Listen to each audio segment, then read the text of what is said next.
Phùng Thiệu Phong và Triệu Lệ Dĩnh có kết hôn sau khi đóng Minh Lan truyện không? Lịch sử cuộc hôn nhân bí mật của họ đã được tiết lộ. Dưới ánh đèn mờ ảo của phim trường Minh Lan truyện, đầu ngón tay Triệu Lệ Dĩnh vuốt ve họa tiết hoa sen còn dang dở trên trang phục, còn ánh mắt Phùng Thiệu Phong lướt qua màn hình. Sự thấu hiểu ngầm này bắt đầu từ trước khi phim khởi quay, cuối cùng đã dẫn đến một thông báo chính thức gây chấn động trên Weibo. 2 năm hôn nhân thầm lặng của họ đã chứng minh rằng một tình yêu đang là tâm điểm của tranh cãi không cần phải giải thích với cả thế giới. Tháng 4 năm 2018, bầu trời Hoành Điếm lúc nào cũng xám xịt.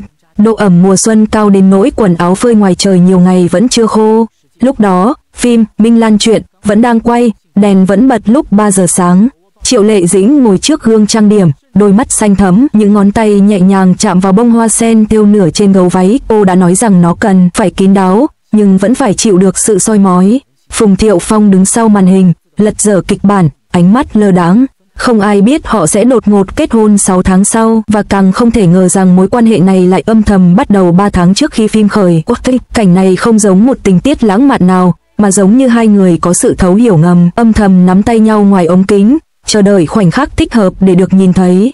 Quay trở lại năm 2016, năm đó, Triệu Lệ Dĩnh vừa nổi tiếng với Hoa Du Ký với hơn 10 tỷ lượt xem và hàng loạt hợp đồng quảng cáo. Nhưng càng nổi tiếng, cô càng nhận được nhiều chỉ trích.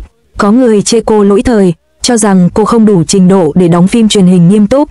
Ngay cả nụ cười của cô cũng bị cắt thành một video ngắn với dòng chú thích, ngớ ngẩn, ngây thơ và ngọt ngào, lan truyền khắp nơi. Phùng Thiệu Phong, ngược lại, chưa tạo được nhiều tiếng vang kể từ khi ra mắt trong loạt phim Cung Điện. Anh đã thử sức với một vài bộ phim, nhưng doanh thu phòng vé chỉ ở mức trung bình, và những người trong ngành nói rằng anh có khả năng diễn xuất hạn chế.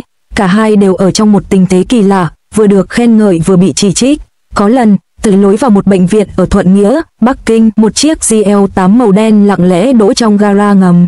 Một người phụ nữ gầy gò đội mũ, đeo khẩu trang bước xuống xe, hai tay ôm bụng. Vài tiếng sau, Phùng Thiệu Phong bước ra từ phòng VIP, vẻ mặt có chút lo lắng, ký một chồng giấy tờ rồi rời đi. Sau đó không ai nhắc đến chuyện này nữa, nhưng tin đồn dần lan truyền trong cộng đồng. Trong thời gian đó, Triệu Lệ Dĩnh đã từ chối nhiều vai diễn với lý do cô muốn nghỉ ngơi.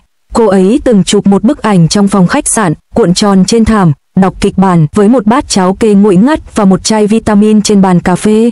Người hâm mộ đã tweet lại cô ấy, nói rằng cô ấy làm việc quá sức. Nhưng ai mà ngờ được rằng nó lại không chỉ đơn thuần là về công việc. Năm 2017, quá trình quay phim Do You Know đã bắt đầu. Ngày đầu tiên, Phùng Thiệu Phong đến muộn 7 phút, Triệu Lệ Dĩnh đã đứng chờ ở trường quay. Hai người gặp nhau, không nói một lời, cười nói vui vẻ như bạn cũ lâu ngày không gặp. Trong quá trình quay phim, vì giọng cô dễ khàn, Phùng Thiệu Phong sẽ rót nước ấm cho cô. Nếu cô quên lời thoại, anh sẽ ho 2 tiếng nhắc nhở. Có rất ít cảnh quay âng, như thể họ đã tập dượt mọi cảnh quay trong đầu rồi. Một đêm nọ, trong ca quay phim ở vùng núi Tân Sương, gió lạnh thấu xương, dân làng địa phương đã bắt gặp hai bóng người tản bộ giữa trời đêm. Người phụ nữ đi dép bông, người đàn ông mặc áo khoác. Đoạn video nhanh chóng bị xóa khỏi mạng, nhưng một số người vẫn còn nhớ. Các thành viên trong đoàn làm phim nhận xét rằng họ thường nấu ăn cùng nhau vào những ngày nghỉ. Triệu Lệ Dĩnh dạy Phùng Thiệu Phong cách làm bánh bao hẹ, và anh thốt lên, chúng còn ngon hơn cả bánh của mẹ tôi. Nghe có vẻ bình thường, nhưng ai có thể tưởng tượng được Phùng Thiệu Phong lại nói như vậy. Trước đây, anh ấy từng nói trong các cuộc phỏng vấn, mối quan hệ trong giới giải trí không đáng tin cậy. Nhưng giờ đây, anh ấy đang nói về sự ổn định và người phù hợp.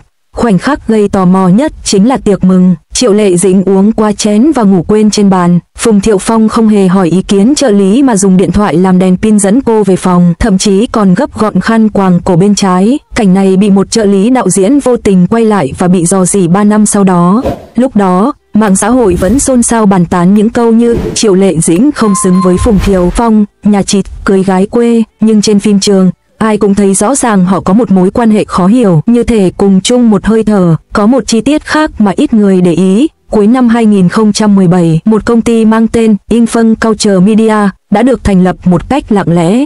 Người đại diện pháp lý là anh họ của Triệu Lệ Dĩnh, nhưng trong số các cổ đông có người thân của Phùng Thiệu Phong. Mặc dù cả hai đều không được nêu tên trực tiếp, nhưng mối quan hệ này không thể được giải thích chỉ bằng sự trùng hợp ngẫu nhiên.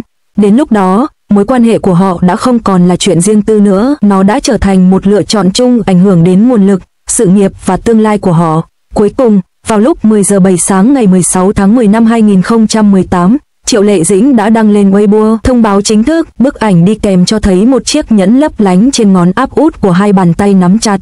3 phút sau, Phùng Thiệu Phong trả lời, vợ, Weibo bùng nổ, máy chủ bị sập, bài đăng lan truyền chóng mặt, với lượt xem vượt mốc 10 tỷ chỉ sau một đêm.